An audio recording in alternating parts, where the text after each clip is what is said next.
Bonjour, chers amis de Guyane, parce que c'est à vous que je veux adresser cet après-midi ce message.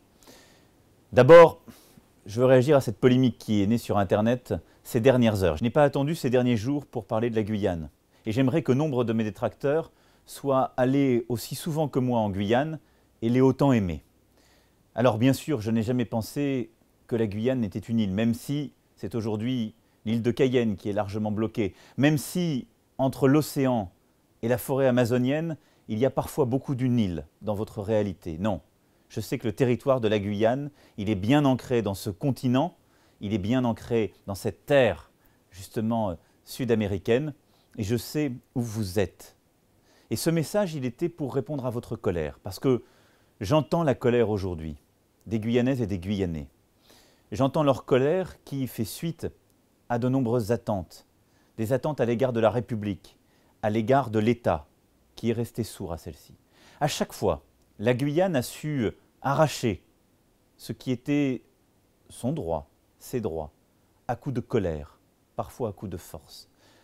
Alors, aujourd'hui, je veux vous dire combien, à mes yeux, il est important que l'État, en effet, réponde à vos attentes, réponde à cette colère, par des mesures d'urgence.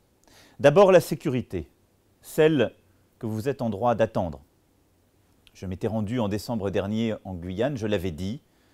Nous nous étions longuement entretenus avec le président Alexandre sur ce sujet.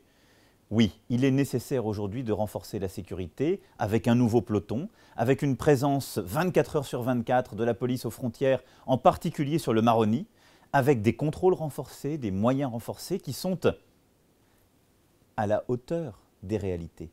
Et précisément, comme la Guyane n'est pas une île, comme la Guyane a la première frontière de l'Union européenne avec des pays tiers, eh bien, il y a une présence militaire, une présence des forces de l'ordre indispensable. La deuxième mesure d'urgence, c'est la relance économique. Je sais les difficultés dans les bâtiments et travaux publics, je sais les attentes de l'artisanat et de nombreux secteurs. Il est important aujourd'hui de relancer cette activité par une dynamique que la collectivité territoriale de Guyane pourra trouver, à condition que l'État, justement, lui apporte ces mesures d'urgence exceptionnelles. Enfin, mesures d'urgence en matière de santé. Je sais là aussi la crise de l'hôpital. Je sais combien des réponses concrètes sont attendues et cela fait partie de ces réponses qui, dans les prochains jours, les toutes prochaines semaines, doivent venir. À plus long terme, nous devons aller au bout de ce pacte d'avenir. Je l'ai dit en décembre dernier, lorsque je suis venu vous voir, moi je ne fais pas de grandes promesses. Parfois on me le reproche, parce qu'on est tellement habitué à ce que les candidats à la présidentielle soient des Pères Noël. Par contre, j'ai pris des engagements clairs, celui de faire du pacte d'avenir une réalité.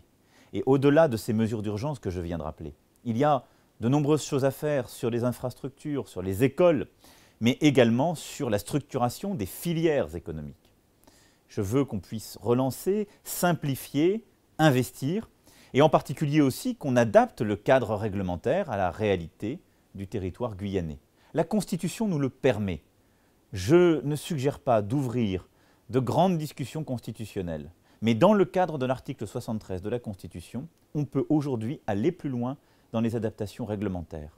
Et en particulier, l'exploitation des ressources naturelles, les industrialisations requises, les filières, le transport, l'énergie sont autant de sujets sur lesquels on doit regarder ensemble comment faire mieux, plus simple, plus adapté à la réalité guyanaise.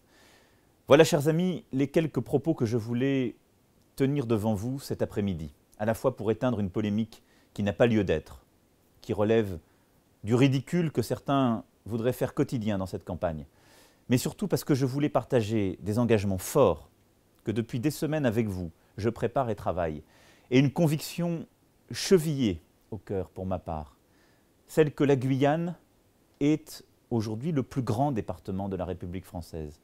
C'est une de nos fiertés, c'est un territoire d'avenir démographique, d'avenir économique, d'avenir linguistique et culturel, dans un continent plein de promesses. Pour toutes ces raisons, nous devons prendre la mesure de votre colère, nous devons prendre la mesure de nos engagements, nous devons prendre les mesures d'avenir. Vous saurez me trouver à vos côtés tout au long de cette campagne et surtout, je l'espère, pour les 5 années à venir. Merci à toutes et tous et à bientôt.